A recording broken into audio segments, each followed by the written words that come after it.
Glad to see you and welcome to a series of podcasts that I started doing some time ago, talking to CEOs and founders of companies about their experiences, how they are growing their businesses, their priorities, to share it with a broader audience. I know we have a lot of founders, investors in our audience, people who are aspiring startuppers. So these discussions, are useful. Today, I would like to. So I'm Alex Konoplasty. I'm a co-founder at Flashpoint. We're a global investor investing in technology companies. And today, with great pleasure, would like to welcome Amiad Soto, founder and CEO of Guesty. Amiad, welcome. Thanks for having me. Glad to have our conversation. So for those of you who stayed at an Airbnb or short-term rental, you have experienced Guesty magic firsthand, the software that the company has developed to allow property managers to run their operations. And we have been very proud to support Guesty, earlier on. And what a journey you've made, guys. Going from a small startup, automating a small part of the, of the process. You were only communications pretty much, right? Back then we were doing mostly just guest communications, and nowadays we pretty much end-to-end on everything that the property manager has. Yeah, so it's really a platform, and quite an exciting journey. And today, obviously, we are in the midst of AI revolution. You hear AI on every corner. People tell me that there are 3 priorities that they see: AI. So how do you feel about all of that? I hear AI and rule of 40. But AI is definitely first. I think AI is definitely an earthquake that's hitting everyone and everything.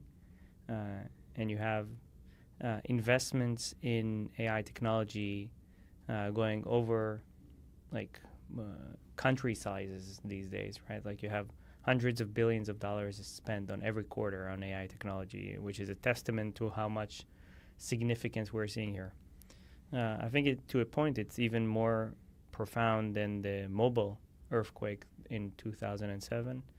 And I wouldn't say yet it is as profound as the internet. I think the internet changed everything.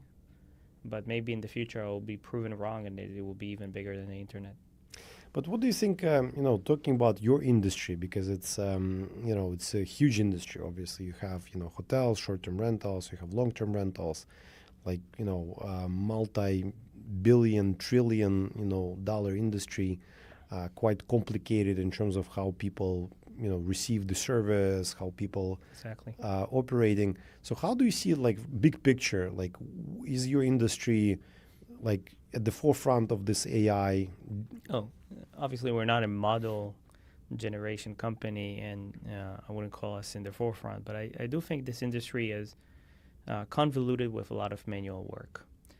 It's involving manual work from everything from getting the owner to listing the property to pricing it to guest relationships to housekeeping, maintenance, and inspections and accounting, and I can go on, but it's convoluted, a lot of labor-intensive work, and AI comes to the rescue here with making the property manager life a lot easier, a lot more consistent, and a lot more profitable. So I think that the future of our industry is a lot of AI in the sense of making short-term rentals and property management in general a lot more efficient and a lot more scalable and consistent. I know you guys are doing a lot. Obviously, you can't probably tell us half of the things you're doing. For it's a competitive environment, and you have your secret sauce. But in general, obviously there are internal things that you could be changing. There are external customer-facing things. With all the opportunity, how do you prioritize? How do you even think about okay, I'm gonna go and start implementing AI here first, right? How do you? There is a lot of things that our customers are asking us to do. They don't tell us, hey, I want AI. They tell us, hey, it's a lot of manual work for my team, and can you automate it? And we in the past were prioritizing, okay, what is possible to automate and what is the highest return on investment. Nowadays, you can just input, data and output automation. It's ridiculously more simplistic than ever before, and it enables things that in the past were like major features to actually happen quickly. I'll give you an example. Reconciliation of bank notes. So every month our customers needs to go through their bank account and see, okay, I got paid from the channels based on all of these reservations or not. You won't believe the amount of times there's mistakes, right? So looking at your bank account and reconciling this row with many times could be slight differences, and they can be, for example, if 3 reservations check in the same day, sometimes they just wire you the total amount for 3, so you need to do all this math. Doing this in algorithms would have been like months of work. Nowadays we can just like throw, here is the bank file, here are the reservation file, match them. Doing this, and it has like 80% of success so far. Wow. Which is like think about 80% of the work already being done for you, and you just need to, don't match and figure out yourself. It's like a major time saver. But so you mostly rely on like customer feedback, but on the other hand, a lot of customers are probably not like super sophisticated people. Okay, you have some larger customers, enterprise customers. You have a lot of those. By the way, congrats on some of the recent deals you've signed. Quite Thank impressive. But how do you if the customers don't know? Yeah. So let's say they don't know. We look at where they spend money on. Eventually, AI could either help them make more revenue or it can help them save more cost. Make more revenue, we already have in our Guesty price optimizer tool, enable them to price every night more accurately. And we have that also in Guest Communication and other products. In cost saving, you just look at what are they spending money? Where do they put their employees? And employees cost money, and employees have huge attrition. It's a blue-collar jobs, and therefore, a lot of times those get turnover quite rapidly, and they need to hire, train, and re-educate them, and it takes a lot of money too. So I think everything that we can help them switch a team from like 5 people to 3 to 2 to 1, that's a huge success.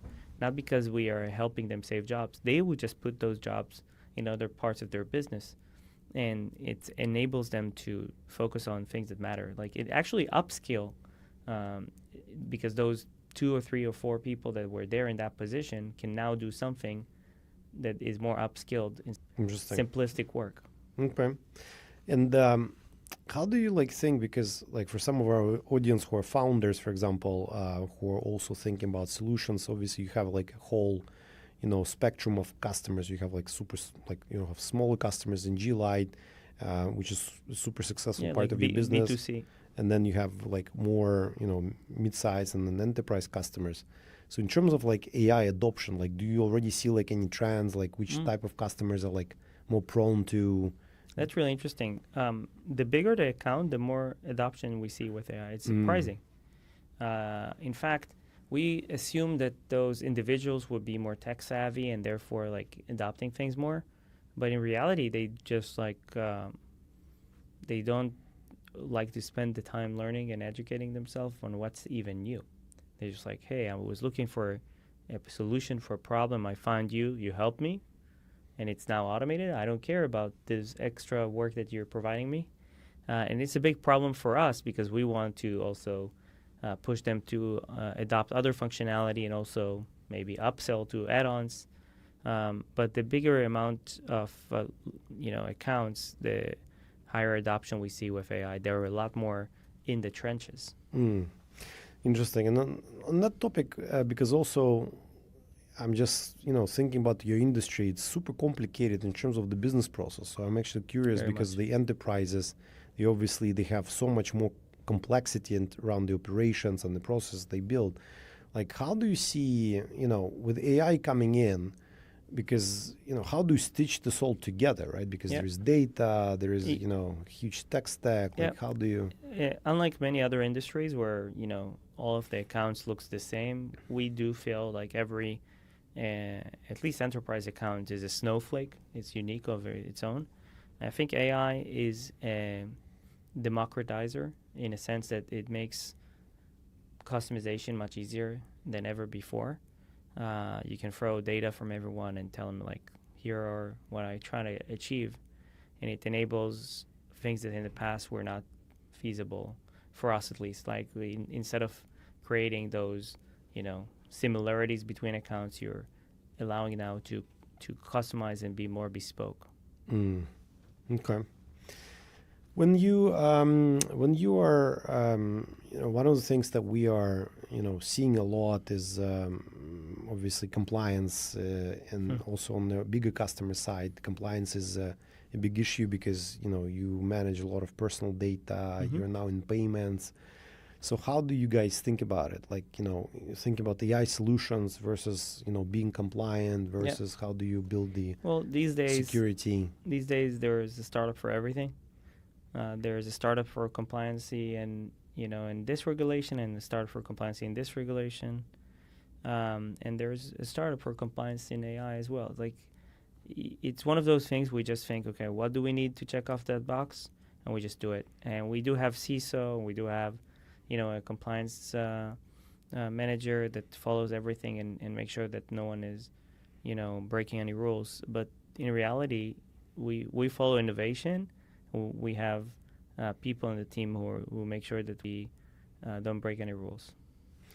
And I know that, and you mentioned that you use third-party essentially solutions, but also, like, for some of the founders, you have a quite successful marketplace around Guesty, and you yourself internally are quite entrepreneurial in picking up on some solutions that are external and, like, trying them, using them.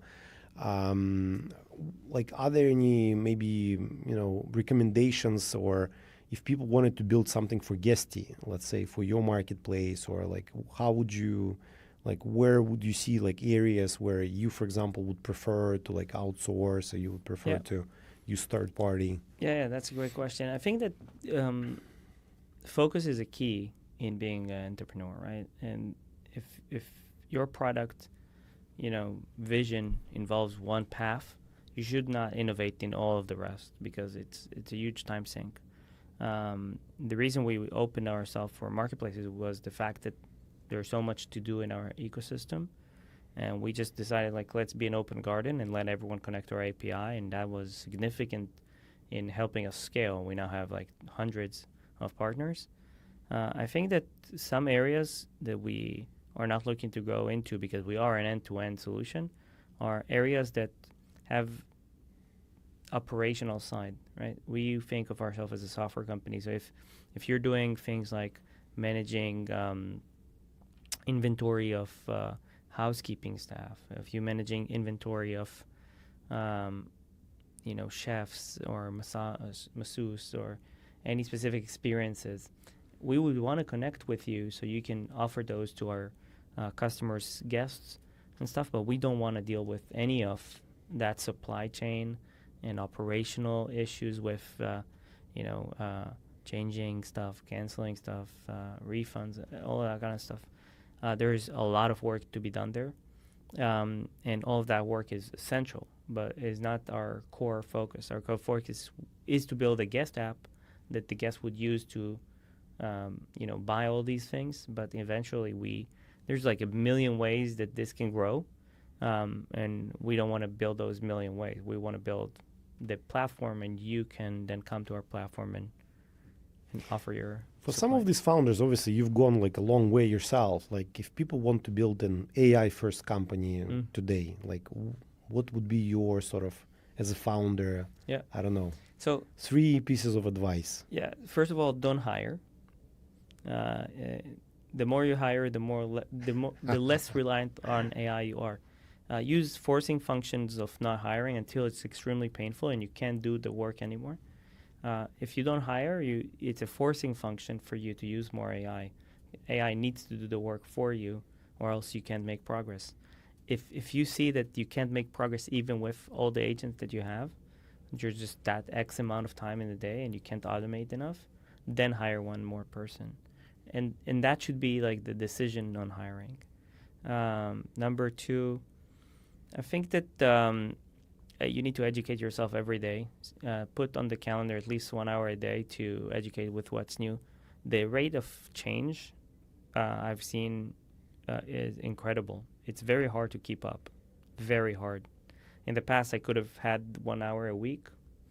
Now 1 hour a day, and I barely keep up with all the new stuff. It's like almost every day there's new things, new models, new technologies, new apps that do things that are out of this world.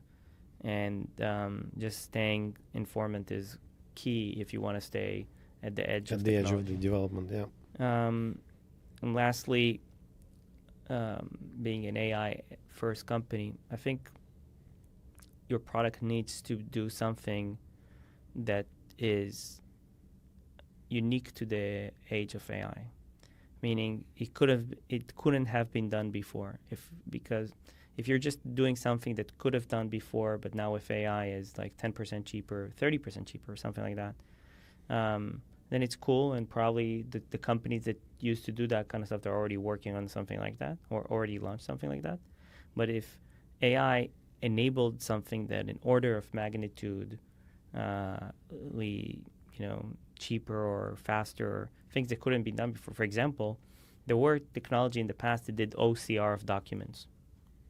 Many technologies like that, but AI made it ridiculously so that you can just attach a file and it can scan all of it and text out of it.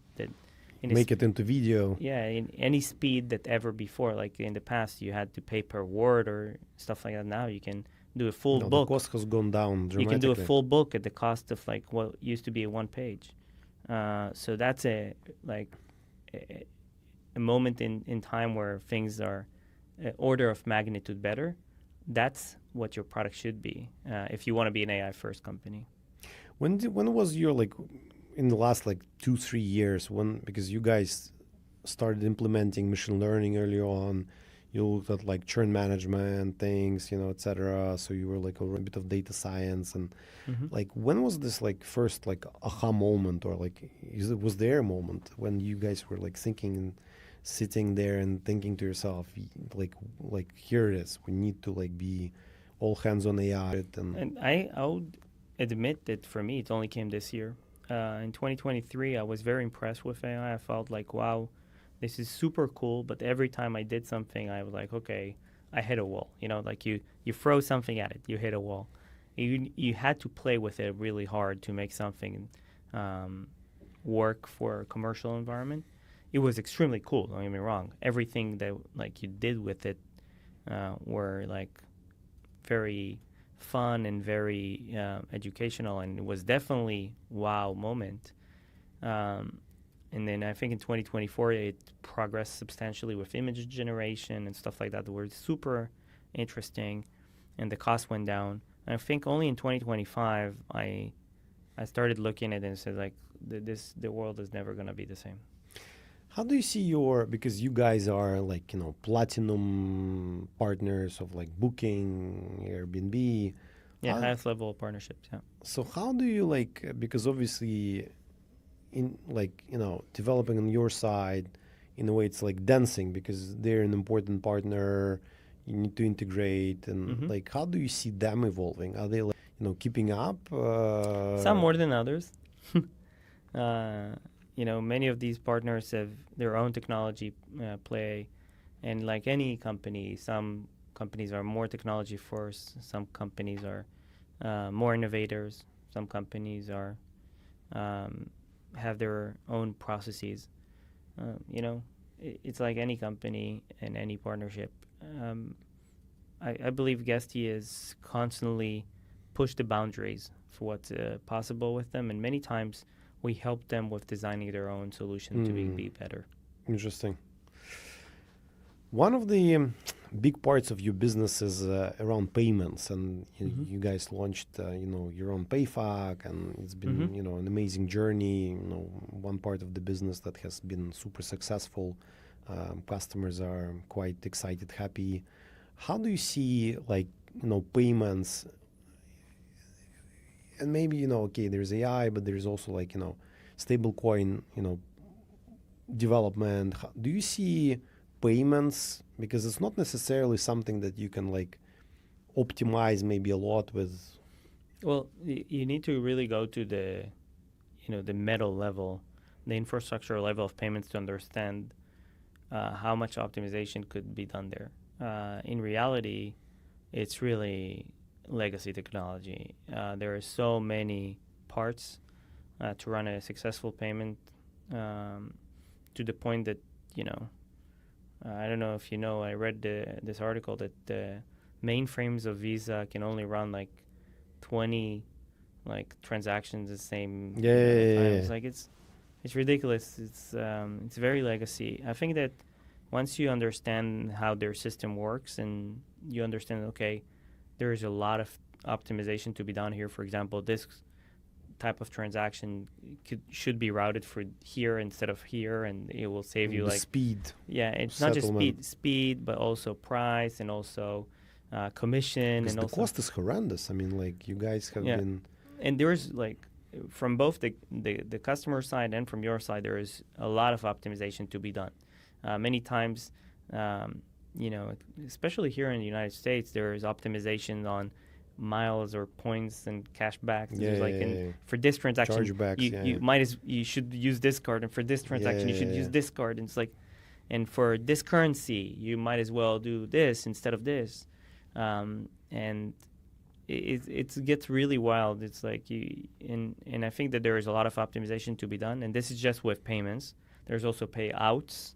There's also other fintech solutions for fraud prevention, for detection of chargebacks and handling chargebacks. There's soft fraud. There's so much. This world is really complex. So having your own PayFac allows you to tap quite deeply from your customer perspective. Yeah. There is still a lot to happen.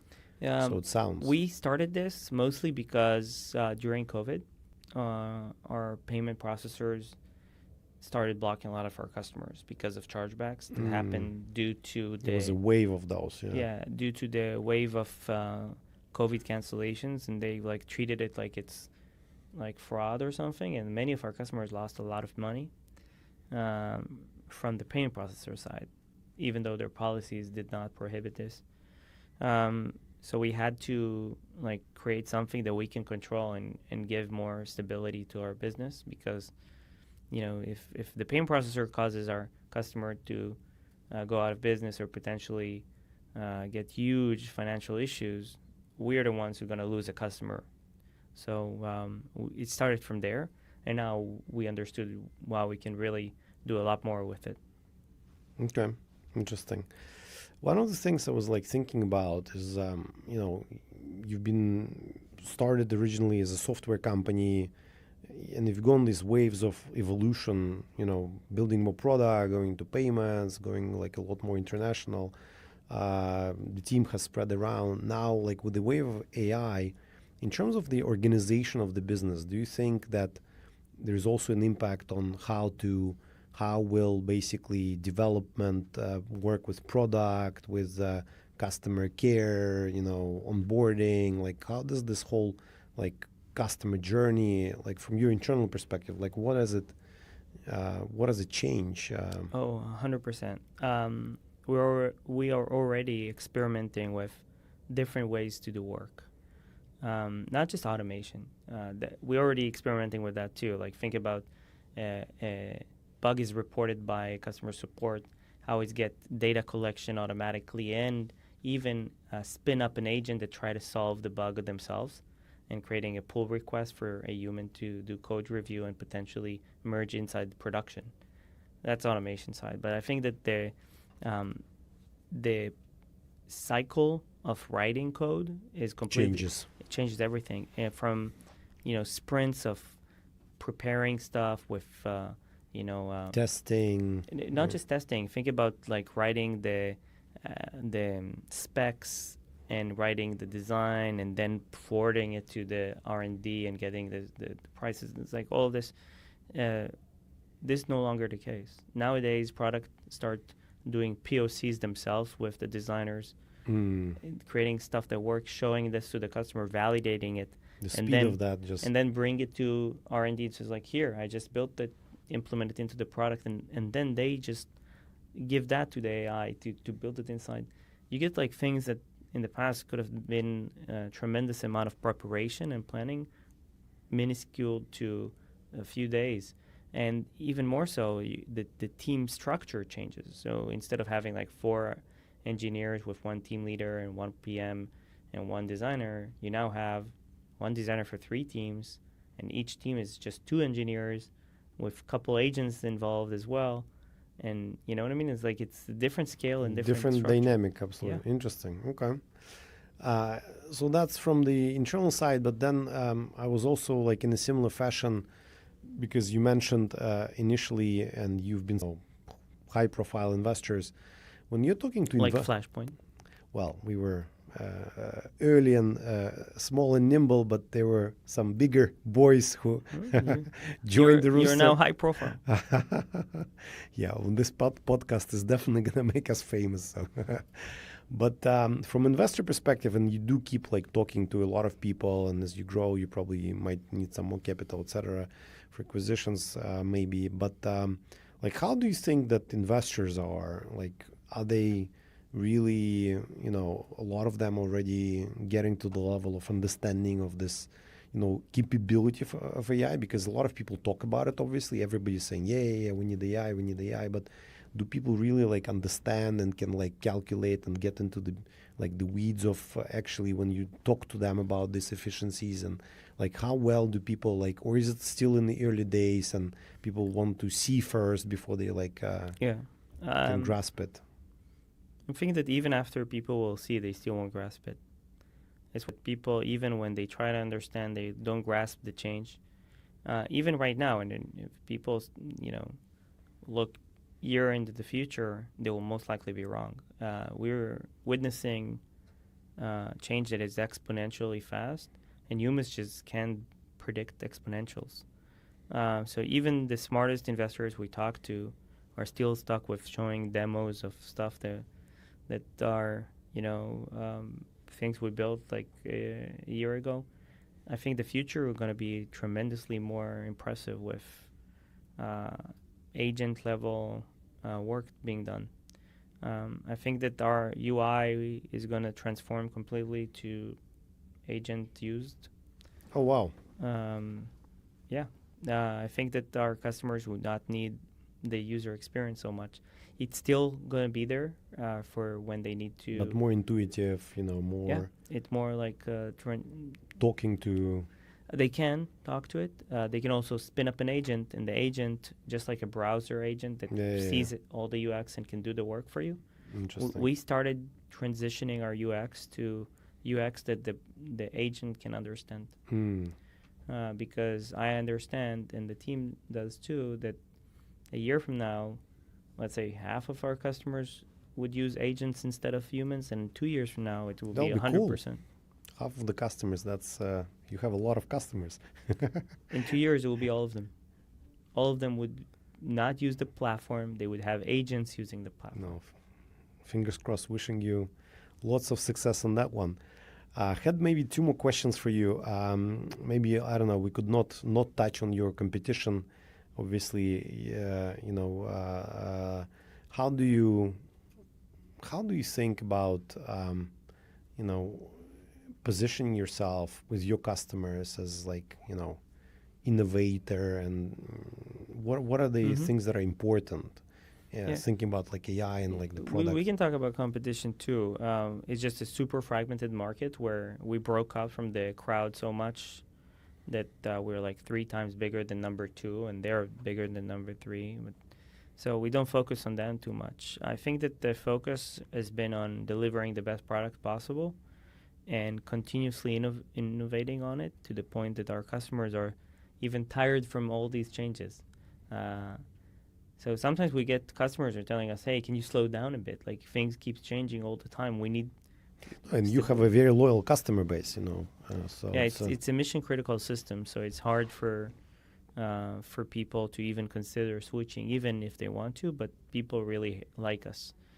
People really go, and use Guesty as their core source of truth, and they get to describe Guesty with words like, "We love using it," and we're excited about using this module or this add-on. So we get like really loyal customer base. All right. Well, I think that's very interesting, and thank you for coming. For sure. Done with Guesty. Now we need to talk about Tesla. I know you're a big fan of Tesla. I'm joking. No, I am. But I am a big fan of Tesla. I think that what they've done with AI is incredible, and I'm a big believer in the fact that Tesla will be a leading. So are they going to get into this $5 trillion club, do you think? I think they will even. I think that Elon Musk just got this pay package that they need to get to $8 trillion. Okay. In order for him to be fully vested. So I believe we will. Losing check of zeros, basically, at some point. I don't know if anyone else can achieve that target except of Elon. Yeah, that's true.